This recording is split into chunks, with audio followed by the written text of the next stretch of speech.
welcome to Shamrock Rovers Fan TV. And today, here's my match reaction to Shamrock Rovers 3, Harps 1 that took place yesterday, the 1st of August, at 5 o'clock at Tallaght Stadium. Now, before I start this video, I want to say fair play to everyone involved in putting on the Watch LOI streaming service. It was brilliant, clear as day. The only problem with it, it's not really a problem, it's just a bit unfortunate that they don't have too many camera angles, just the one for the replays, which, it's, you know, it would be better if you had the other angles, but, like, it's still brilliant, and it's great to see Rovers, even if it's on TV and not live. It was exciting seeing the warm-up, just the pictures, not even seeing it, the pictures, you're just excited for the game. When the lineup came out, I was so excited, because it was first game for a long time. The last game was Sligo, which was on TV, the last game I was actually at was the Dundalk game, which I did a vlog of. Super game that was, and it was a great advertisement for the league, showing how the atmosphere is at the games. And I think the behind closed doors is going to kill a great part of the League of Ireland, which is the fans and the atmosphere at games. Now, we played a 3-4-3 while attacking and a 5-4-1 while defending, which I think it worked very well. It was very unfortunate not having Greg Bolger. But Dylan Watts, who came in, he did so well replacing Greg Bolger. The whole midfield were brilliant. Greg Bolger was a massive loss, but we've got some very good backups, and he couldn't even call them backups. They're first team players. We have a headache when making the starting 11, which is a very good thing. We have so many good players, and it's very hard to make a starting 11, not including a top player. I think Dylan Watts was brilliant with Jack Byrne. When Jack Byrne got the ball, he could read Dylan Watts' runs, and he played a great ball in for the second goal. But the first goal from Jack Byrne, it was just Jack Byrne doing Jack Byrne things, wasn't it? Super goal. Right over the wall into the top corner. Nothing the keeper could do about it. It's great having the league back. That was super goal.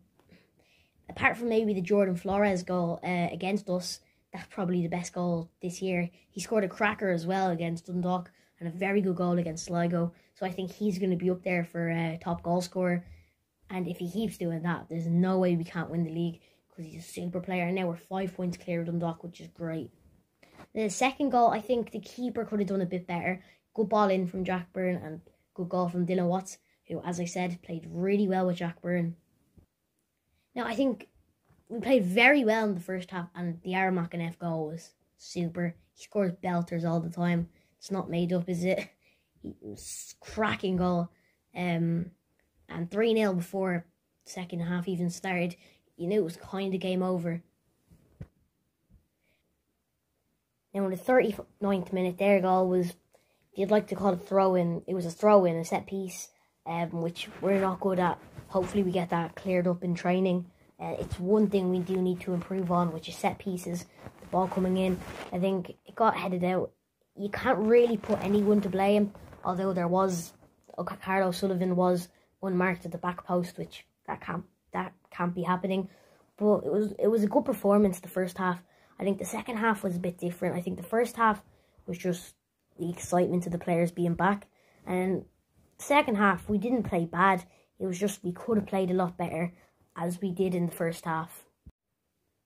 Now, Aaron Green started up front, which I think that was a surprise. I thought Dean Williams might start with Rory Gaffney.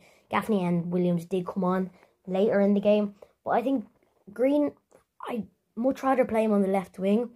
A lot of people say he's played on the left wing and he's a striker. Yeah, but when he's up, he was played up front and he kept drifting out onto the left.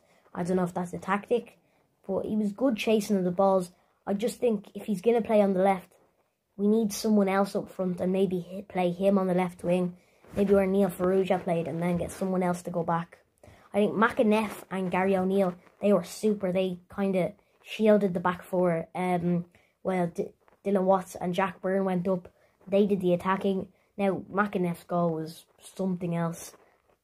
It was a cracker of a goal. But for a lot of the game, he sat back with Gary O'Neill, which I think worked well. And then Dylan Watts and Byrne pushed up, and then they had Green as supporting them. And Green was super at chasing balls. I just think if he's going to play up front, I don't think he should be getting pulled out onto the left wing. Now, our back three, it was a 3-4-3 when we were attacking and a 5-4-1 defending. Our back three was Joey O'Brien, Roberto Lopez and Lee Grace, which they played super. Our defence was brilliant. I think Joey O'Brien made his 50th appearance for Rovers, and at Rovers he's been brilliant. He took a knock against Bowes in the first game, and Liam Scales came on to make his debut, and he was super when he came on against Bowes. Joey O'Brien, he was back in for the Dundalk game, and he also did take a knock that game, and he did have to come off for Liam Scales. So I don't know if there was anything wrong, because they were both in the space of a couple of weeks. But he was fine yesterday. He did very well yesterday. So did Lee Grace and Roberto Lopez, in that matter.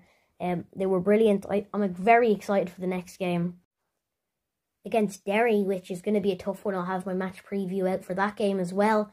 Which, I don't know, I think Joey O'Brien might start in the next game because he was did very well yesterday against Harps. Harps weren't awful. I think they could have played a lot better. We are a super team. Not being biased or anything. I do think we are the best team in the league, and I think we will go on to win the league. We're 5 points clear of Dundalk now. There's still 12 games left to play.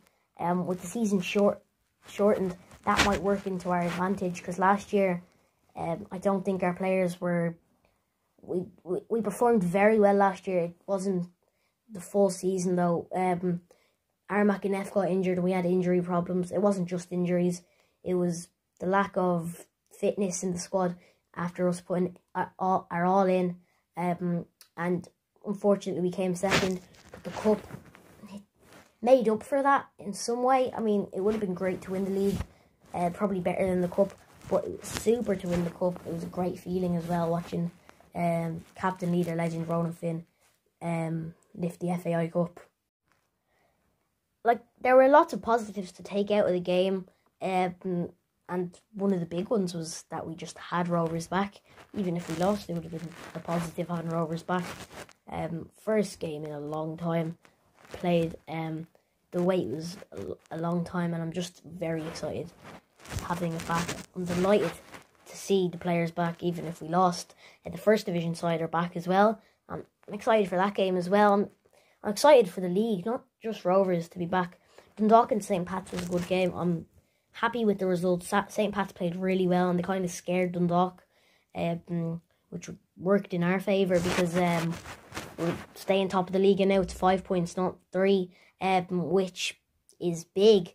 With the season being shortened, we could have a 100% record, which I don't think it will happen, but I think it is very likely. I don't think it will happen, but you never know. It's the League of Ireland, the greatest league in the world, and you don't know what's going to happen. The day before the game, the club let different fans and supporters clubs bring their flags and put them on the main stand, so it would be on camera, and it was great to see all the different flags. It was also great seeing on Twitter the different Rovers fans from all over the world watching the game. It's super, and we've got a great fan base, which is all over the world. There's some great pages like American Rovers on Twitter and SRFC News Brazil, which just shows how much of a good club we are. We've got fans all over the world, which is great to see with any club in the League of Ireland, because lots of people in the country don't follow it. So it's great to see in different countries people following it, even though a lot of the time they are people that are Irish going over to different countries. Now, just before we end the video, I'm going to go over my man of the match, which I think it's Jack Byrne, 2 assists and a goal. He was brilliant. It's Jack Byrne doing Jack Byrne things. The ball into Dylan Watts, as I said, was great. The ball to McEneff was a good ball, good pass, and the free kick was something else. I think it could actually be goal of the season. It would be up there with Jordan Flores' goal, in my opinion.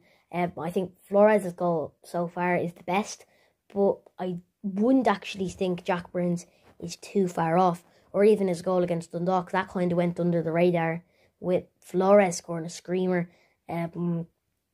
Super free kick from Jack Byrne. There's nothing else I can say. I'll show you on screen now. has to be the required distance away from the wall. There was a gap between Coyle and his defender, and Byrne takes the free kick, and there's the goal. Brilliant goal in the 7th minute. That's a stunner from Jack Byrne.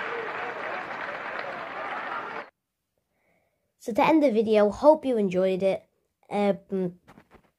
Please let me know if you agreed with me or disagreed with me with my man of the match, or what you thought on the game.